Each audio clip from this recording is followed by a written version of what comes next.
오늘 우리에게 주시는 하나님 말씀 함께 봅니다. 역대상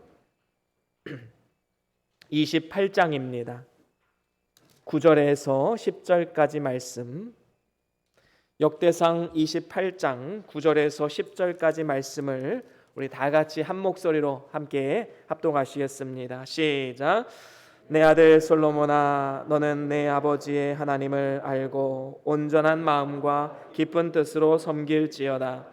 여호와께서는 모든 마음을 감찰하사 모든 의도를 아시나니 내가 만일 그를 찾으면 만날 것이요 만일 내가 그를 버리면 그가 너를 영원히 버리시리라.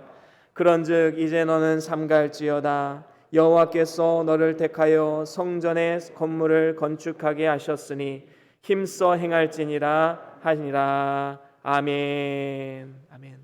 예, 우리 말씀 들고 함께 선포하시겠습니다.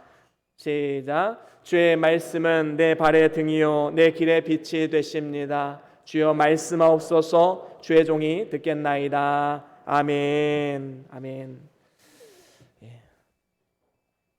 혹시 화면이 안 나오나요? 안 나와요? 예.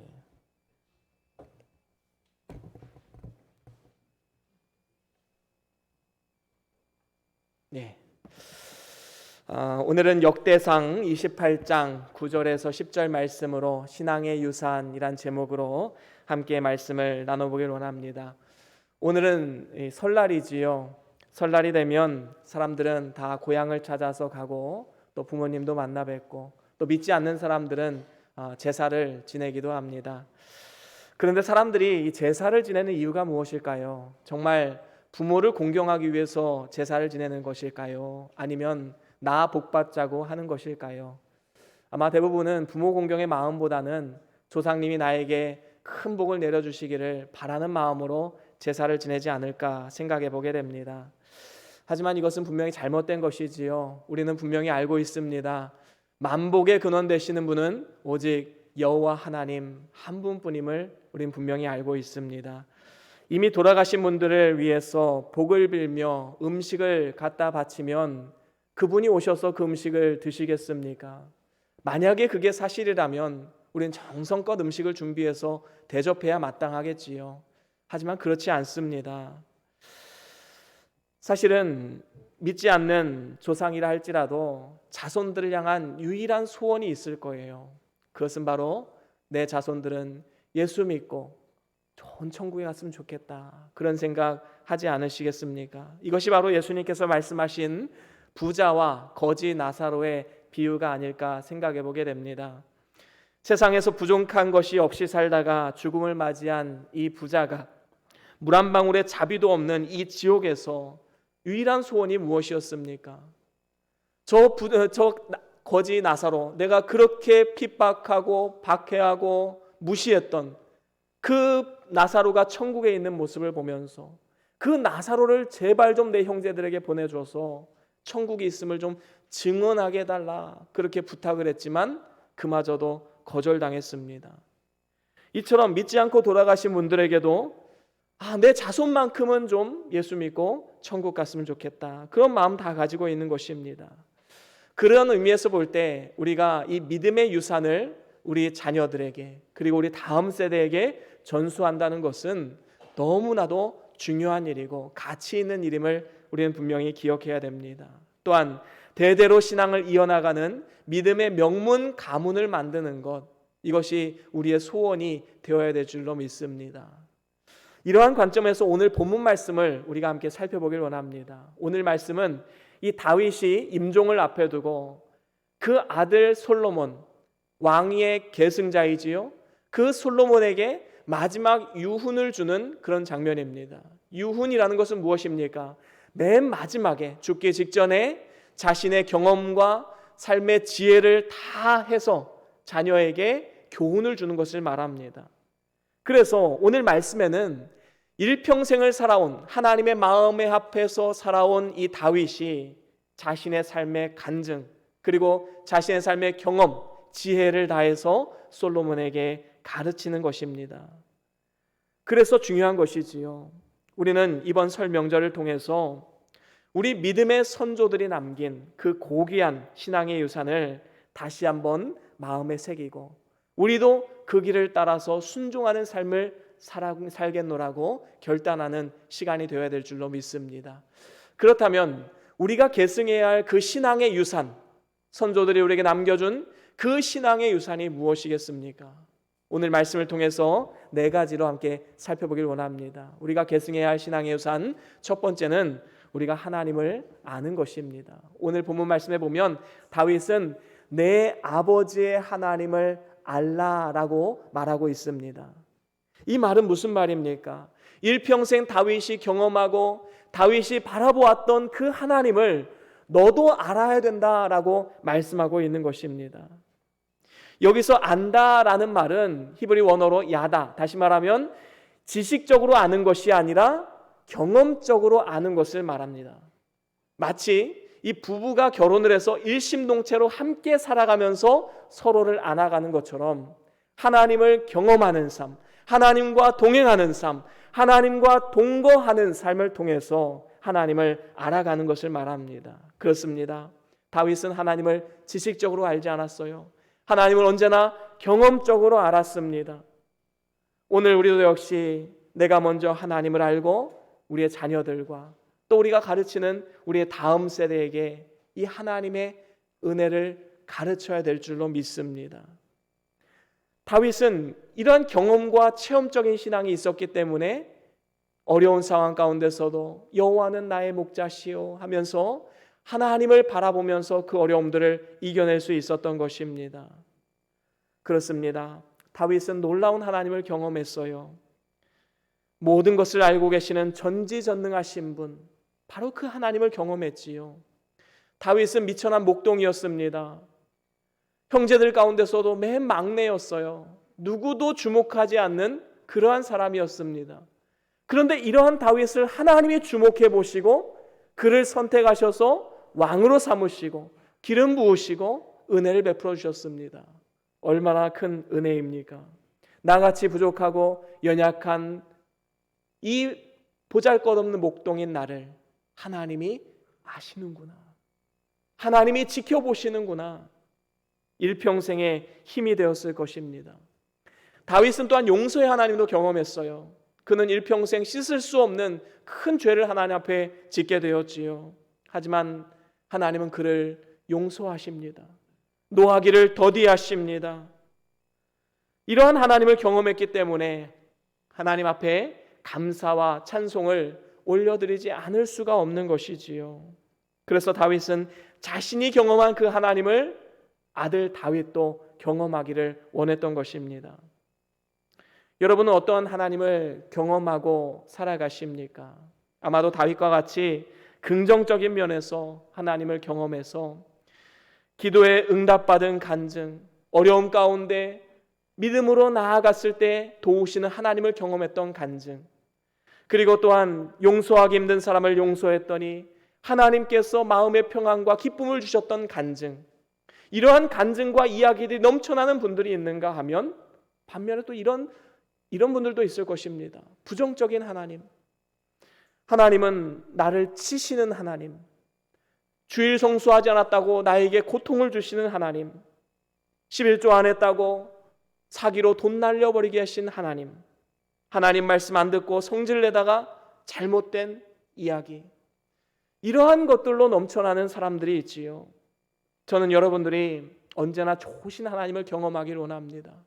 선하신 하나님, 나를 도우시고 은혜로 함께 하시고 늘 동행하시는 그 하나님을 경험함을 통하여서 그 삶의 간증들을 우리 다음 세대에게 전달해 줄 수 있는 그러한 축복의 도구로 쓰임받을 수 있기를 원합니다. 그렇습니다. 하나님을 아는 것이 왜 중요합니까? 우리의 지혜, 우리의 명철, 그것의 근본이 되기 때문입니다. 우리 잠언 말씀 한번 같이 읽어볼까요? 잠언 9장 10절입니다. 우리 함께 같이 읽어봅니다. 잠언 9장 10절, 우리 같이 한번 읽어보겠습니다. 시작. 여호와를 경외하는 것이 지혜의 근본이요 거룩하신 자를 아는 것이 명철이니라. 아멘. 그렇습니다. 하나님은 분명히 살아계셔서 지금도 인간의 생사화복을 주관하십니다. 그럼에도 불구하고 하나님이 없다라고 말하는 사람은 참으로 어리석은 사람이지요. 하나님을 바로 알고 살아야지만 우리는 범죄하지 않고 믿음으로 용기 있는 선택을 할 수가 있는 것입니다. 뿐만 아니라 진실하고 경건하게 살아서 하나님이 주시는 복으로 살아갈 수 있게 되는 것이지요. 시편 34편에 보면 이런 말씀이 있습니다. 우리 같이 한번 읽어볼까요? 시편 34편 8절입니다. 시작. 너희는 여호와의 선하심을 맛보아 알지어다. 아멘. 그렇습니다. 여호와의 선하심을 맛보아 알라라고 말합니다. 여러분, 어떻게 맛을 볼 수 있을까요? 음식을 보고 눈으로 보면 그 맛을 알 수 있을까요? 아니면 냄새를 맡으면 맛을 알 수 있을까요? 그렇지 않지요. 입에다 그 음식을 넣어야 합니다.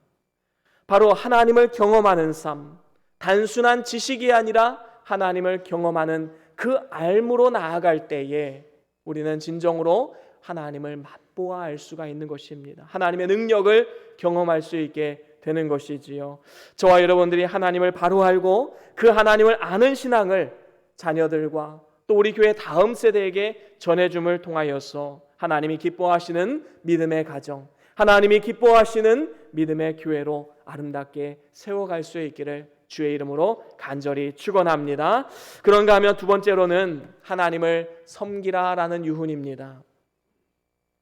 오늘 본문 9절 중간에 보니까 온전한 마음과 기쁜 뜻으로 섬길지어다 라고 말씀하고 있습니다. 하나님을 왜 섬겨야 할까요? 하나님을 섬기는 것이 우리 인간의 본분이기 때문입니다. 예수님께서도 섬김을 받으려고 이 땅에 오신 것이 아니라 섬기기 위해서 이 땅에 오셨고 자기 몸을 대속제물로 내어드리기 위해서 이 땅에 오셨다 말씀하셨습니다. 우리는 예수님이 가신 그 길 우리 함께 걸어야 되겠지 않겠습니까? 온전한 마음, 다시 말하면 나뉘지 않은 마음, 갈리지 않은 그런 마음, 순전한 마음으로 하나님을 섬겨야 하는 것입니다. 성경은 말합니다. 하나님과 재물을 동시에 섬길 수 없다라고 말이지요. 그래서 오직 한 마음, 온전한 마음으로 하나님을 섬김으로 나아가야 합니다. 하나님을 온전한 마음으로 섬기다 보면 세상에서의 건강과 재물은 더해 주시는 거예요. 그러면 이 덤으로 주는 거는 있어도 감사, 없어도 감사. 이미 우리는 너무나도 중요한 구원의 은혜를 입었기 때문에 범사에 감사할 수 있는 능력의 사람이 되는 것입니다. 그래서 성경은 말하지요. 너희는 먼저 그 나라와 의를 구하라. 그리하면 이 모든 것을 너희에게 더하시리라. 얼마나 귀한 말씀입니까? 여러분, 우리는 세상적으로 잘 되려고 섬기는 사람들이 아닙니다. 이미 하나님은 우리에게 필요한 시간과 물질과 재능을 다 각자에게 주셨어요. 살아갈 수 있는 힘을 다 주셨습니다. 그런데 우리의 욕심으로 인해서 더 많은 것을 구하고 또 그것이 없음으로 인해서 다른 사람들과 비교함을 통해서 점점 더 비참한 생활을 한다면 부모된 그 마음으로서 아버지 된 하나님으로서 얼마나 마음이 아프겠습니까? 우리의 신앙의 자세는 내가 무엇으로 하나님을 섬길까? 내가 어떻게 하면 하나님을 기쁘시게 할 수 있을까? 이 고민이 있어야 하는 것입니다. 또한 하나님을 섬김에 있어서 즐겁고 기쁜 마음으로 섬겨야 합니다. 오늘 본문에도 보니까 기쁜 뜻으로 섬길지어다. 그냥 섬기는 것이 아니라 기쁘게 섬겨라 라고 솔로몬에게 이 유언을 말하고 있는 것입니다. 이것은 억지로나 인색함으로가 아니라 자원하는 마음, 기뻐하는 마음으로 섬겨야 함을 말씀합니다. 섬기는 자도요, 기쁨으로 섬기면 받는 사람도 굉장히 행복으로 그것을 받습니다. 또한 섬기는 사람도 그것이 힘들지 않지요. 반면에 기쁨으로 섬기지 않으면 섬기는 사람도 고역이고 받는 사람도 굉장히 힘듭니다. 마음이 편치 못한 것이지요. 하나님을 섬김에 있어서 내가 가장 사랑하는 사람을 섬긴다는 자세로 한번 섬겨보십시오. 주님의 몸된 교회를 섬길 때 내가 어떠한 모양으로 섬기든지 어떠한 부서에서 어떠한 사역으로 섬기든지 내가 가장 사랑하는 사람을 섬긴다라는 생각으로 한번 해보십시오. 우리 자녀들을 사랑하지 않는 부모가 어디 있을까요? 정말로 자녀들에게 하듯이 우리 다음 세대를 섬기고 교회를 섬겨보십시오. 정말로 기쁨으로 섬길 수 있지 않겠습니까? 아마도 섬기는 일도 쉬워질 것입니다. 그리고 나에게도 은혜가 되고 다른 사람들에게도 은혜가 흘러가게 되는 것이지요. 여러분 혹시 내가 마치 해준다, 내가 마치 섬겨준다 이런 마음으로 섬기는 분들 혹시 있습니까? 물론 이 자리엔 계시지 않다라고 저는 생각이 됩니다. 근데 예전에 제가 교회에 어떤 수리할 일이 생겨서 기술자분을 이제 부른 적이 있습니다. 근데 그분이 다른 교회에서 섬기시는 분이세요. 근데 그분이 이제 열심히 잘 해주셔서 점심시간도 되고 해서 이제 식사하시라고 그 수고비 외에 식사비로 조금 더 드린 적이 있습니다. 그랬더니 그분이 이런 얘기를 하시는 거예요. 목사님, 정말 감사합니다. 그러면서 제가 해드릴 건 없고 제가 주일 오전 예배 드리고 제가 오후 예배 한번 와서 드리겠습니다. 그 얘기를 하시는 거예요. 제 마음 가운데 이렇게 신앙생활하는 분들도 있을 수 있겠구나. 내가 나와준다, 내가 섬겨준다, 내가 헌금해준다, 마치 뭘 해주는 것처럼 그렇게 신앙생활하는 사람이 있지 않을까 좀 두려운 마음이 들었습니다. 여러분, 하나님이 뭐가 부족해서 우리의 헌금을 요구하실까요? 하나님 뭐가 부족하셔서 우리의 헌신을 요구하시겠습니까? 하나님은 부족함이 없으신 분이시지만 우리의 작은 헌신, 기쁨으로 드리는 헌신, 자원에서 드리는 헌신을 하나님은 기쁘게 여기십니다. 여러분, 아이들을 키워보면요, 이 아이들이 막 그 고사리 손, 작은 손으로요, 아빠 힘들죠 하면서 막 주물러 줄 때가 있어요. 여러분, 그 아이들이 무슨 힘이 있겠어요? 그런데요, 부모의 입장에서는요, 너무나도 행복합니다. 그런다고 근육이 풀리는 것도 아니에요.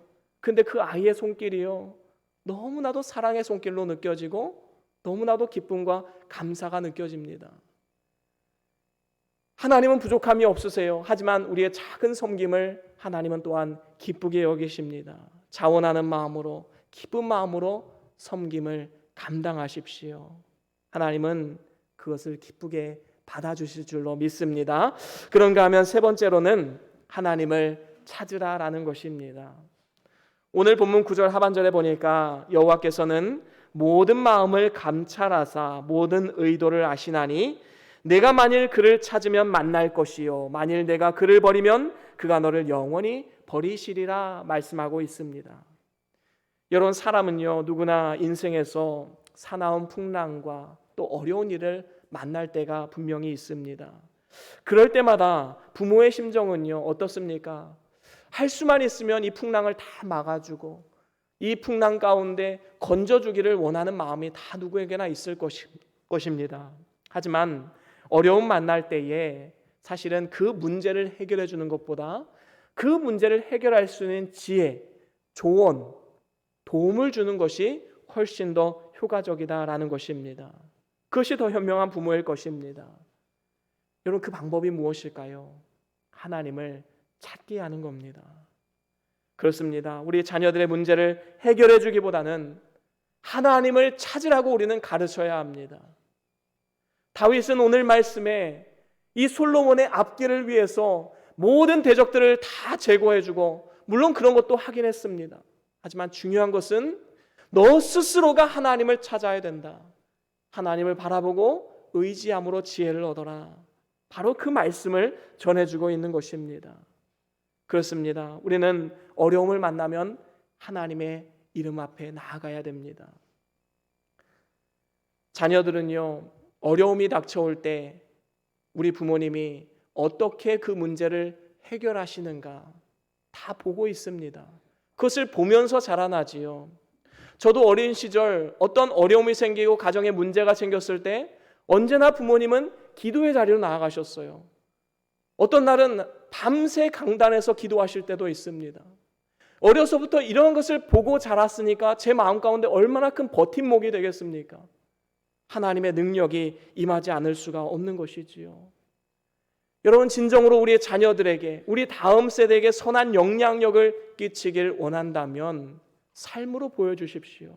어려움 가운데 하나님을 찾는 모습을 보여주십시오. 하나님 앞에 무릎 꿇고 기도하는 모습을 보면서 자란 아이는 절대로 다른 길로 가지 않습니다. 때로는 잘못된 길을 갔다 할지라도 그 기도를 기억하고 다시 돌아오지 않겠습니까? 바로 이것이 하나님의 원리인 것입니다. 여러분, 하나님을 찾으십시오. 하나님은 나보다 나를 더 잘 아시는 분이십니다. 우리의 모든 것을 감찰하십니다. 그래서 하나님 앞에 우리의 모든 것을 내어놓고 기도할 때 하나님은 들으시고 응답하시고 가장 좋은 것으로 우리에게 주실 줄로 믿습니다. 그렇습니다. 오늘 말씀에도 이렇게 말씀하지요. 네가 만일 그를 찾으면 만날 것이요 라고 말씀합니다. 우리가 잘 아는 말씀 마태복음 7장 7절 구하라 주실 것이요 찾으라 찾을 것이요 두드리라 그리하면 열릴 것이라. 하나님은 우리에게 찾으라 말씀하셨습니다. 그리고 찾는 자에게 응답하시고 좋은 것을 주시겠다 약속하셨습니다. 예레미야 선지자도 이런 말씀을 남겼지요. 우리 같이 한번 읽어볼까요? 예레미야서 29장 12절과 13절 우리 같이 한번 읽어보겠습니다. 시작. 너희가 내게 부르짖으며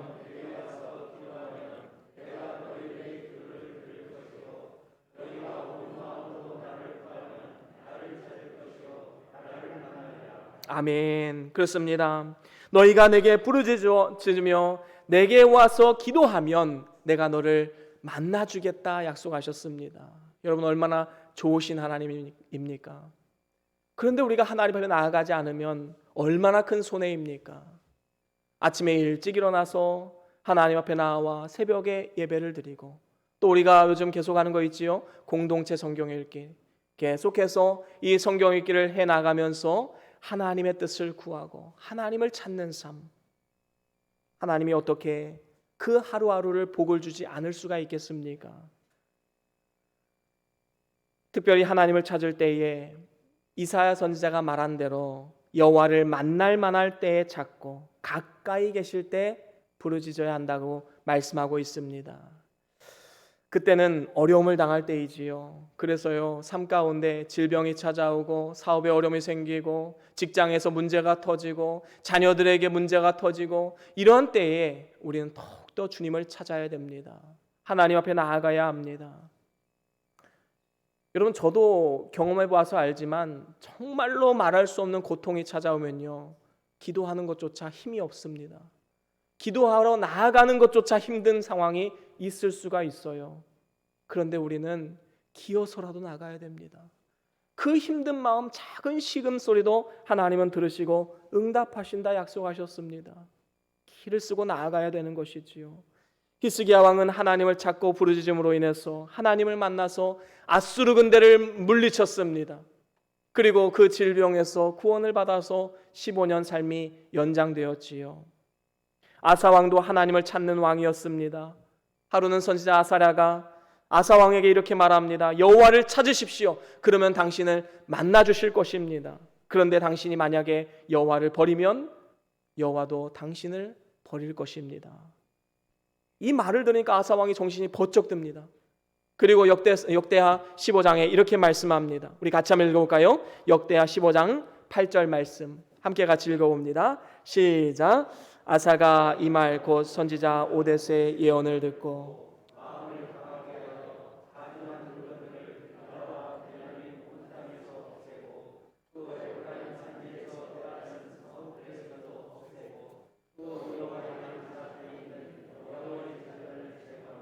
아멘. 그렇습니다. 선지자의 예언을 듣고 어떻게 합니까? 온 나라에 있는 모든 우상들을 다 쓸어 엎습니다. 그리고 여호와를 향한 제단을 쌓습니다. 그리고 하나님을 예배를 했지요. 더 나아가서 15장 16절에 보니까 이렇게 말씀합니다. 함께 읽어봅니다. 시작. 아사왕의 마아가가 아세라의 가증한 목상을 만들었으므로 아사가 그의 태우의 자리를 폐하고 그의 우상을 찢고 빻아 기드론 시냇가에서 불살랐으니. 그렇습니다. 어머니 마아가까지 우상을 숭배하는, 온 나라가 우상 숭배하는 이러한 시대 가운데 이 아사왕은 종교개혁을 일으켜서 그 어머니가 섬기던 아세라 목상까지 다 빻아서 기드론 시냇가에 가서 다 불태워버렸습니다. 이렇게 믿음의 결단, 믿음의 능력이 나온 것, 바로 하나님을 찾고 또 찾았기 때문에 그 믿음과 용기가 나온 것이지요. 여러분, 아사왕 한 사람의 이 믿음의 결단을 통해서요, 그 나라가 부강해지고 그 나라가 평안해지게 되었습니다.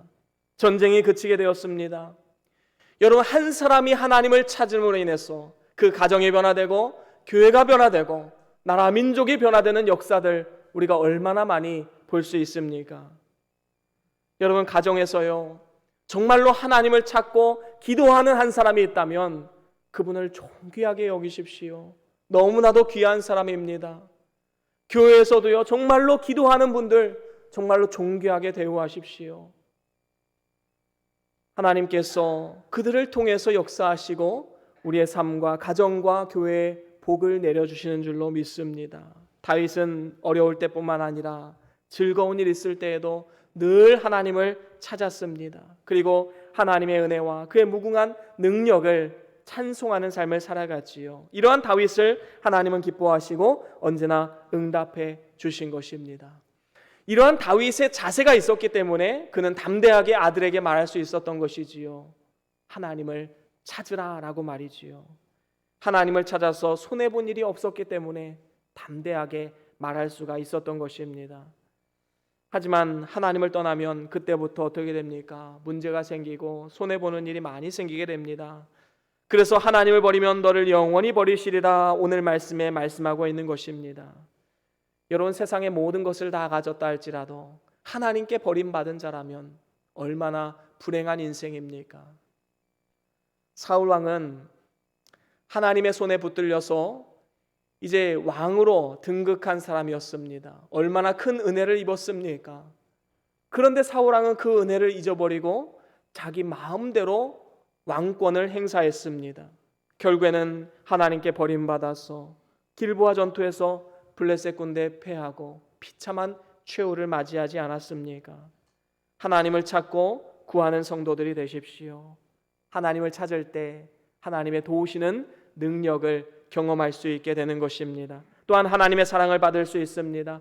하나님께 구하고 하나님께 찾으면 하나님은 반드시 우리를 만나주시는 하나님이심을 믿고 오늘도 담대하게 그리고 당당하게 주 앞에 나아가 하나님을 찾고 또 의지하는 그러한 복된 삶이 다 될 수 있기를 주의 이름으로 간절히 축원합니다. 그런가 하면 마지막으로 네 번째로는 성전을 건축하라라는 것입니다. 오늘 본문 10절에 보면 이렇게 말씀합니다. 그런즉 이제 너는 삼갈지어다. 여호와께서 너를 택하여 성전의 건물을 건축하게 하셨으니 힘써 행할지니라 라고 말씀하고 있습니다. 여러분, 이스라엘의 자랑인 이 예루살렘 성전, 그것은 다윗이 준비를 하고 그 다음에 솔로몬이 건축을 했습니다. 그러면 오늘날 우리가 건축해야 할 성전은 무엇일까요? 눈에 보이는 성전은 이미 우리가 가지고 있습니다. 우리가 건축해야 할 성전은 무엇이냐 하면 신령한 성전, 다시 말하면 우리의 건설권을 잘 이루어 가야 된다라는 것입니다. 그래서 베드로전서 2장 5절에 보면 이렇게 말씀합니다. 우리 함께 같이 읽어볼까요? 베드로전서 2장 5절입니다. 시작.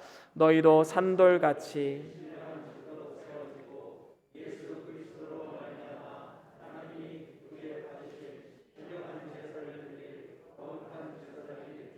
아멘. 그렇습니다. 산돌같이 신령한 집으로 세워진다라고 말씀하고 있지요. 우리는 지금 성전을 지어가는 과정이에요. 어쩌면 우리가 이 세상 가운데 살아가는 동안 이 성전을 완성하지 못할 수도 있습니다. 그것은 건설구원에 관련된 것이기 때문에 우리의 상급과 관련된 것입니다. 하지만 우리가 이제 하나님 앞에 섰을 때, 영화로운 몸으로 부활했을 때에는 이제 완전한 성전, 완전한 하나님의 사람으로 서게 되는 것이지요. 우리는 그날까지 계속해서 자라가야 합니다. 우리가 건설해야 될 성전인 것이지요. 다윗은 하나님 앞에 은혜가 너무나도 감사해서 왕위에 오른 후에 가장 큰 소원, 하나님, 내가 하나님의 성전을 건축하고 싶습니다. 그런데 하나님은 다윗의 요청에 거절을 했어요. 왜 그렇지요? 다윗은 전쟁으로 인해서 피를 많이 흘렸기 때문입니다. 그래서 네 아들에 대해 이 성전을 건축하게 될 것이다. 약속의 말씀을 주셨지요. 다윗은 열심히 준비합니다. 여러분, 이 준비하는 것도 성전 건축입니다.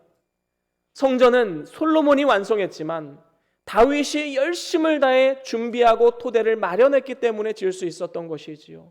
그래서 함께 건축해 나아가는 것입니다. 자녀들은 부모의 대를 이어서 부모가 하지 못한 일을 계승하고 더 발전시켜 나아가야 하는 것입니다. 여러분, 디모데를 한번 보세요. 디모데는 외조모 로이스와 또 어머니 유니게를 통해서 이 믿음의 계보가 쭉 내려왔지요. 그래서 이 아름다운 디모데의 신앙, 믿음이 생기게 된 것입니다. 그런데 오늘날은 어떻습니까? 대를 거듭하면 할수록 더 신앙이 계승되고 발전되는 것이 아니라 오히려 신앙이 퇴보되는 가정들도 너무나도 많이 있다는 사실입니다. 그렇기 때문에 우리는 우리의 자녀와 또 우리 다음 세대를 위해서 눈물로 기도하지 않을 수가 없는 것이지요.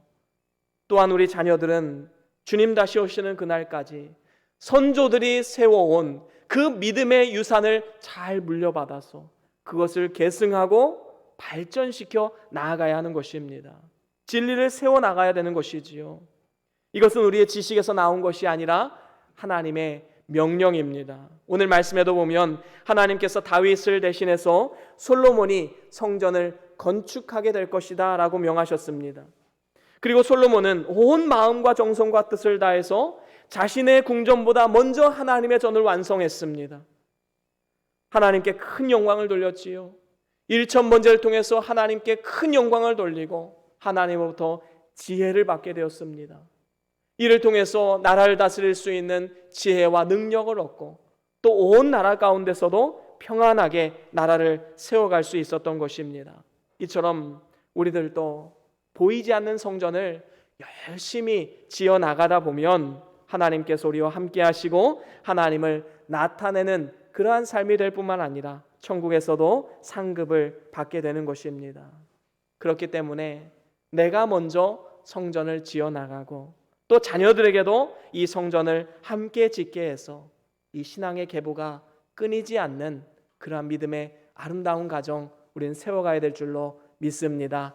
이제 말씀을 마무리합니다. 시편 127편 3절에 보면 자식은 여호와의 주신 기업이다 라고 말씀합니다. 태의 열매는 그의 상급이라 말씀합니다. 그렇기 때문에 하나님께서 우리에게 허락하신 자녀들, 그리고 우리의 교회에 주신 우리의 다음 세대 어린이들, 이들이 하나님의 기업이 되도록 우리는 신앙의 유산을 잘 물려주어야 합니다. 설 명절 어떻게 덕담을 나누십니까? 정말로 우리가 가지고 있는 그 신앙의 정수, 그 신앙의 유산을 우리 자녀들에게 가르쳐야 되지 않을까요? 특별히 우리가 계승해야 할 신앙의 유산은 4가지가 있는데, 첫째는 하나님을 알라, 둘째는 하나님을 섬기라, 셋째는 하나님을 찾으라, 넷째는 하나님의 성전을 건축하라. 여러분, 이 4가지를 꼭 기억하시고 우리의 자녀들과 우리의 다음 세대 모두가 주 안에서 하나가 되어서 아름다운 그 신앙의 유산을 대대를 거듭해서 물려주고 계승시키고 발전시키는 그러한 축복의 가정과 우리 교회가 될 수 있기를 주의 이름으로 간절히 축원합니다. 우리 다 같이 오늘 받은 말씀 기억하시면서 우리 잠깐 동안 함께 기도하겠습니다. 어떠한 말씀을 들으셨습니까? 어떠한 믿음의 결단이 생기셨습니까? 하나님의 음성입니다. 그 말씀 부여잡고 우리가 함께 잠깐 동안 기도하면서 나아가겠습니다.